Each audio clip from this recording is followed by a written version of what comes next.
Hello and welcome everyone. और आज आप लोगों ने मुझे ज्वाइन किया है न्यू किया सेल्टॉस के फर्स्ट ड्राइव पे। तो इस वीडियो में हम लोग आपके साथ इसके फर्स्ट ड्राइव इंप्रेशन तो शेयर करेंगे ही करेंगे, लॉन्ग साइड दैट हम इसकी फ्यूल एफिशिएंसी के बारे में भी डिस्कशन करेंगे। सो मेक श्योर कि आप लोग बने रहिएगा मेरे यानी कि लगे के साथ। Welcome to what car India. और हाँ, अभी तक अगर आप लोगों ने नहीं किया है तो सब्सक्राइब बटन दबा दीजिए और लाइक भी छोड़ दीजिएगा। लेकिन ड्राइव करने से पहले हियर आर 5 कूल फीचर्स जो आपको इस गाड़ी के काफ़ी अच्छे लगेंगे। सबसे पहले तो अगर आपकी जेब में की रखी है आपने और आप गाड़ी को अप्रोच करते हो तो डोर हैंडल्स आपके लिए खुद ही पॉप आउट हो जाएंगे। अगर आप गिनने बैठो तो इस गाड़ी में आपको 12 पार्किंग सेंसर्स मिलते हैं। सो बेसिकली फ्रंट में 4 हैं, रियर में 4 हैं, इस साइड 2 हैं और उस साइड 2 हैं। नेक्स्ट, यहाँ ड्राइवर सीट पे अब आपको ज्यादा लग्जरी मिलती है। क्यों? क्योंकि इसमें अब ऐड हो चुका है 10 वे पावर एडजस्टमेंट। साथ में इस सीट के लिए आपको 2 मेमोरी सेटिंग्स भी मिलती है और ये मेमोरी सेटिंग्स आपकी सीट की पोजीशन को तो याद रखती हैं, साथ में ORVMs को आपने कहाँ पे सेट किया है वो भी याद रखती हैं। सीट्स में मुझे एक चीज़ और जो काफ़ी ज़्यादा अच्छी लगी, ये मैश फैब्रिक जो हेडरेस्ट में दिया हुआ है ना, फर्स्ट ऑफ ऑल ये सी थ्रू है, लेकिन मोस्ट इंपॉर्टेंट थिंग कि ये काफ़ी सॉफ्ट है, काफ़ी कंफर्टेबल है, तो ये आपको काफ़ी ज़्यादा अच्छा लगेगा। एंड डेफिनेटली जो फ्रंट की दोनों ही सीट्स हैं वो वेंटिलेटेड भी है। अगला कूल फीचर, जैसे ही आप इसको रिवर्स में डालोगे तो आप नोट करोगे कि ORVMs ऑटो टिल्ट हो जाते हैं। नाउ ये एक ऐसा फीचर है जो हम जनरली प्रीमियम गाड़ियों में देखते हैं। लास्ट बट नॉट लीस्ट, इस नए इंफोटेनमेंट सिस्टम के साथ, नए यूनिट के साथ आपको वायरलेस एप्पल कारप्ले और एंड्रॉइड ऑटो दोनों ही मिलते हैं, जो कि किया सेल्टॉस के लिए डेफिनेटली एक काफ़ी नीडेड फीचर था। आई नो इन 5 फीचर्स के अलावा और भी कुछ ऐसे फीचर्स होंगे जो आपको कूल लगे होंगे, जो आप हमारे साथ कमेंट सेक्शन में शेयर कर सकते हो। लेकिन अब बात करते हैं कुछ ऐसे फीचर्स की जो कि मुझे कुछ खास अच्छे नहीं लगे, जिसमें से सबसे पहला तो है ये आर्मरेस्ट। प्रीवियस किया सेल्टॉस में भी ये स्लाइड नहीं होता था, एडजस्ट नहीं होता था, और यहाँ पे भी ये स्लाइड और एडजस्ट नहीं होता है। आई थिंक न्यू जनरेशन में ये चीज़ तो देनी चाहिए थी किया को। नेक्स्ट, यहाँ बॉडी क्लैडिंग में व्हील आर्चेस पे और बम्पर पे आपको काफ़ी सारा ग्लॉसी ब्लैक फिनिश दिखेगा। गाड़ी जब नई नई है तब तो अच्छा लगता है जैसे अभी, लेकिन जैसे जैसे गाड़ी पुरानी होगी इस पर स्क्रैचेस लगते जाएंगे और तब ये शायद इतना अच्छा ना लगे। नेक्स्ट, जहाँ प्रीवियस किया सेल्टॉस का जो GT लाइन वेरिएंट था वो काफ़ी ज़्यादा स्पोर्टी दिखता था, इसका ये GT लाइन वेरिएंट इतना खास स्पोर्टी नहीं दिखता है। मतलब स्पोर्टी वाइब्स के नाम पे आपको नियॉन ग्रीन में ब्रेक कैलिपर्स मिल रहे हैं and that's it. Last but not least, भले ये न्यू जनरेशन है किया सेल्टॉस का, लेकिन इसकी फीचर्स लिस्ट में ना इतने खास नए फीचर्स ऐड नहीं हुए हैं। फॉर एग्जांपल पावर टेलगेट यहाँ पे ऐड हो सकता था, सेकंड रो सीट के लिए वेंटिलेशन यहाँ पे ऐड हो सकती थी और बॉस सीट फंक्शन भी यहाँ पे ऐड हो सकता था। पावर टेलगेट तो नहीं है, बट यस आपको यहाँ बॉनेट के लिए हाइड्रोलिक स्ट्रट्स मिलते हैं, वेरी प्रीमियम। लेकिन यहाँ पे ना सोचने और समझने वाली बात ये है कि आप रेगुलर बेसिस पे क्या ज़्यादा यूज़ करते हो, बॉनेट को ओपन करते हो या फिर टेलगेट को। आई थिंक अगर ये हाइड्रोलिक स्ट्रट्स की जगह मुझे power tailgate as a feature दिया गया होता तो ज़्यादा बेटर होता। Let me know in the comment section आप लोगों का इसके ऊपर क्या थॉट है।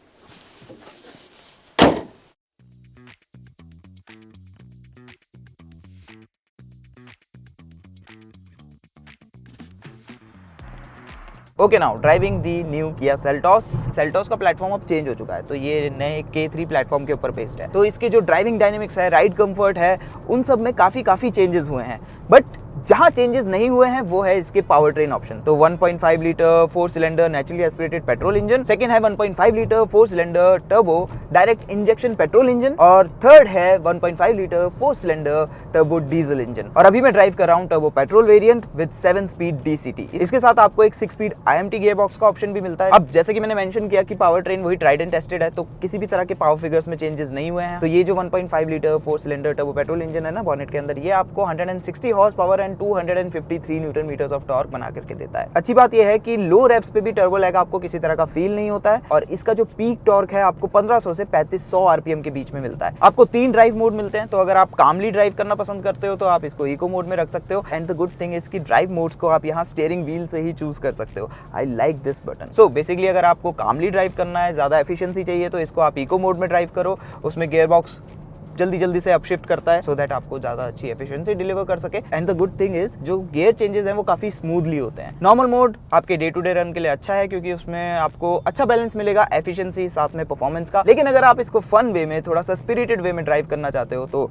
स्पोर्ट मोड को चूज करो, और फिर ये गाड़ी एक कंप्लीटली डिफरेंट एनिमल बन जाती है। थ्रॉटल की सेंसिटिविटी बढ़ जाती है और गियर बॉक्स भी गियर्स को लंबे समय तक होल्ड करता है सो दैट आप इंजन को अच्छे से रेव कर सको। फिर जल्दी से रेड लाइट आती है तो आपको ब्रेक अप्लाई करने पड़ते हैं। और गुड थिंग इसकी ब्रेक्स की भी जो परफॉर्मेंस है वो मुझे प्रीवियस सेल्टॉस से थोड़ी बेटर लगी। मतलब ब्रेक पैडल का जो फील है वो नेचुरल है, ब्रेक्स ऐसे ग्रैबी फील नहीं होते हैं। अच्छा, ये तो हो गई परफॉर्मेंस की बात, लेकिन एफिशिएंसी का क्या? तो हमारे बेसिक माइलेज टेस्ट में, जिसमें हमने 53.7 किलोमीटर्स कवर किए, न्यू किया सेल्टॉस के इस टर्बो पेट्रोल वेरिएंट ने विद 7 स्पीड डीसीटी हमें फ्यूल एफिशिएंसी इंडिकेट की 12.7 किलोमीटर्स पर लीटर की। अच्छा, इसकी जो राइड क्वालिटी और डायनेमिक्स है ना, उसमें भी काफी अच्छे इंप्रूवमेंट्स किए हैं किया ने, all thanks to the K3 platform जो अब इसके अंडरनीथ है। सो पहले तो राइड कंफर्ट की बात करते हैं। देखिए, हमारी पिछली सेल्टॉस से एक शिकायत रही थी कि वो थोड़ी ज़्यादा ही फर्म फील होती है हमारे इंडियन कंडीशंस के हिसाब से, इंडियन रोड्स के हिसाब से। लेकिन and I am happy to report कि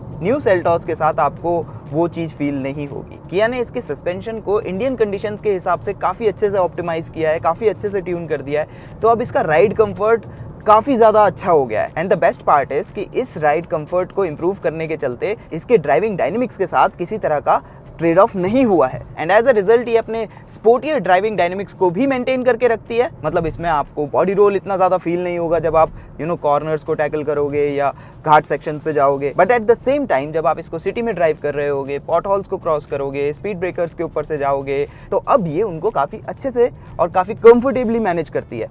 एज सच कोई हार्ड जोल्ट कैबिन के अंदर नहीं आता है। और पॉट हॉल्स उनका तो खैर पता ही नहीं चलता है, स्पेशली कंसिडरिंग द फैक्ट कि ये 18 इंच रिम्स पे राइड कर रही है। तो अगर आप लोअर वेरिएंट लेते हो जिसमें आपको स्मॉलर रिम साइज मिलेगा, तो वहाँ पे तो राइड क्वालिटी और भी ज़्यादा अच्छी लगेगी आपको। सिटी में ड्राइव करते हुए, मैन्यूवर करते हुए, डे टू डे ट्रैफिक में कम्यूट करते हुए स्टीयरिंग आपको नाइस एंड लाइट लगेगा।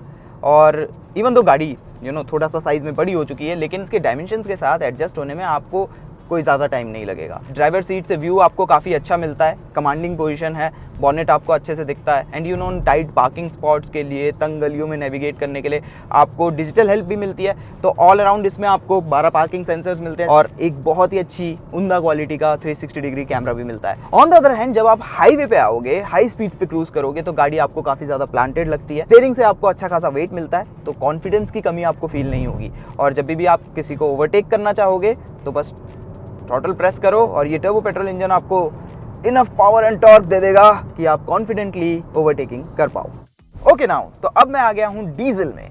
तो बॉनेट के अंदर वही आपको tried and tested 1.5 litre 4 cylinder turbocharge diesel engine मिलता है, 116 horsepower and 250 newton metres of torque जो डेवलप करता है। और नोट करने वाली बात ये है कि पीक हॉर्स पावर ये आपको बना के देता है 4000 आरपीएम पे, और जो 250 न्यूटन मीटर टॉर्क है 1500 से 2750 आरपीएम के बीच में। अब क्योंकि बात डीजल इंजन की हो रही है तो एफिशिएंसी के ऊपर भी बात थोड़ी होनी चाहिए। तो अभी हमने जितना ड्राइव किया, लगभग 36 किलोमीटर्स के लिए जो एफिशिएंसी डिस्प्ले कर रही है कार, 16.1 किलोमीटर्स पर लीटर की। हाउएवर एक बात क्लियर कर दूं कि ये बड़े ही बेसिक से फिगर हैं, प्रॉपर टेस्टिंग हमने अभी नहीं की है, ये जस्ट आपको एक आइडिया देने के लिए है।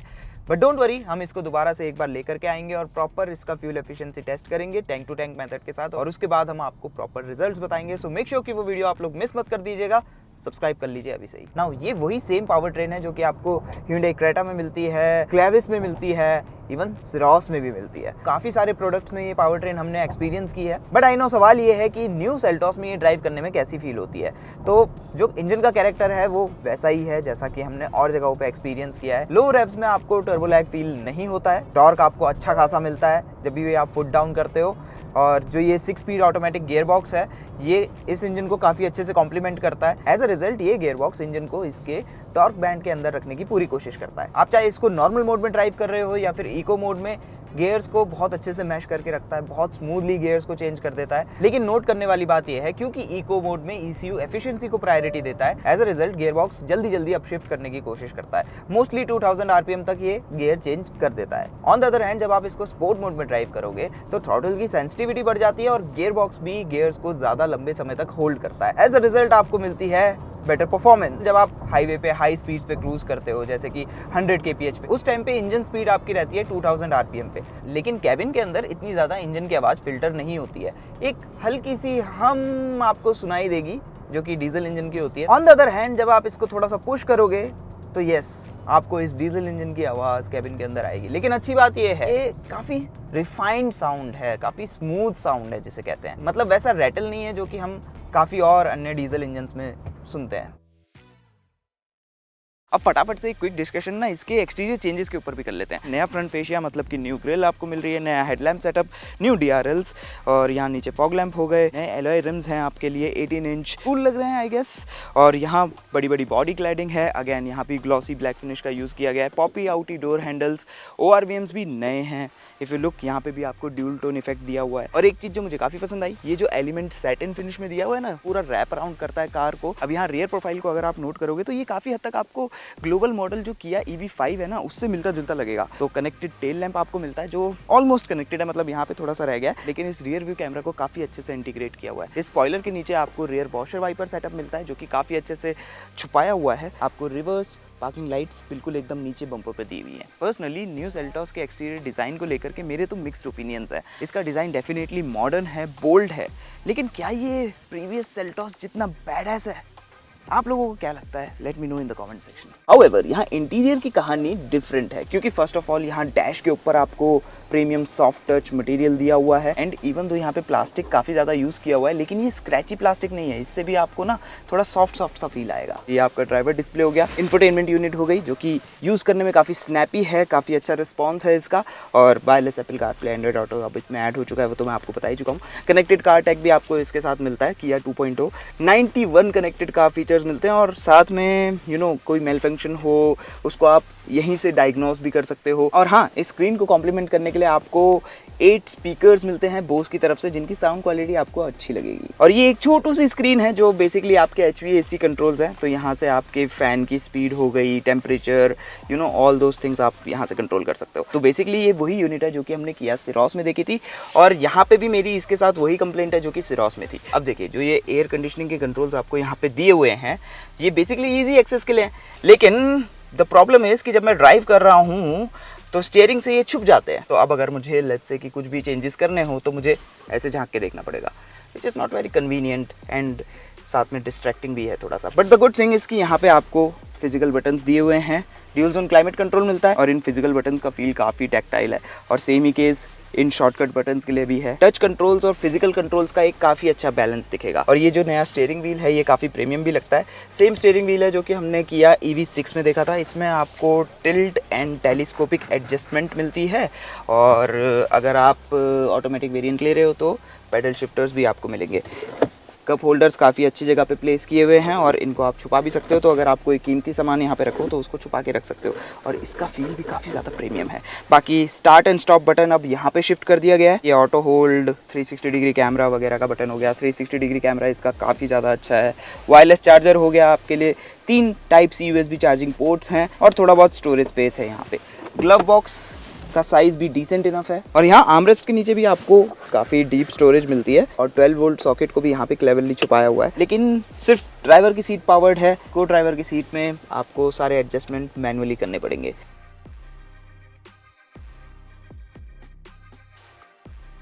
अब देखिए, क्योंकि ये नया प्लेटफॉर्म है K3 प्लेटफॉर्म, और जो इसका व्हील बेस है वो भी थोड़ा सा पहले से ज़्यादा बड़ा हो चुका है, और वो इंप्रूवमेंट यहाँ आपको सेकंड रो में डेफिनेटली फील होने वाली है। तो आपको नी रूम अच्छा खासा मिलता है, लेग रूम भी अच्छा खासा मिलता है। इन सीट्स के रिक्लाइन को भी आप थोड़ा सा एडजस्ट कर सकते हो अपने कंफर्ट के अनुसार, सो दैट जब आप लॉन्ग ट्रिप पे जा रहे हो तो थोड़ा सा कंफर्टेबली बैठ सको। यहाँ सेकंड रो में 3 लोग आराम से एडजस्ट कर सकते हैं, और अगर आप नोट करोगे तो फ्लोर पे एज सच बड़ा हम्प भी नहीं है, तो लेग रूम भी शेयर करने में उनको प्रॉब्लम नहीं होगी। हेडरूम यहाँ से भी आपको किसी तरह की शिकायत नहीं होगी। फर्दरमोर अगर 2 ही लोग बैठ रहे हैं तो आपको एक बढ़िया सा आर्म रेस्ट भी मिलता है। तीनों ही हेडरेस्ट एडजस्टेबल हैं। तीनों ही पैसेंजर्स के लिए आपको 3 पॉइंट सीट बेल्ट मिलती है। रियर AC वेंट्स हो गए आपके, थोड़ा सा स्टोरेज स्पेस हो गया, USB Type C charging port यहाँ सीट्स पे माउंटेड है। हालांकि ये जो सीट्स के बैक में इतना सारा प्लास्टिक कवरिंग दे रखी है ना, ये मुझे इतनी खास पसंद नहीं आई। एनीवे, बड़े बड़े डोर बिन्स हैं जहाँ पे पानी की बॉटल्स आराम से आ जाएगी, और अगर धूप ज़्यादा लगे तो आपके लिए सनशेड भी है। एंड जस्ट इन केस अगर आपको विटामिन D चाहिए तो आपको बड़ी सी सनरूफ तो मिलती ही है।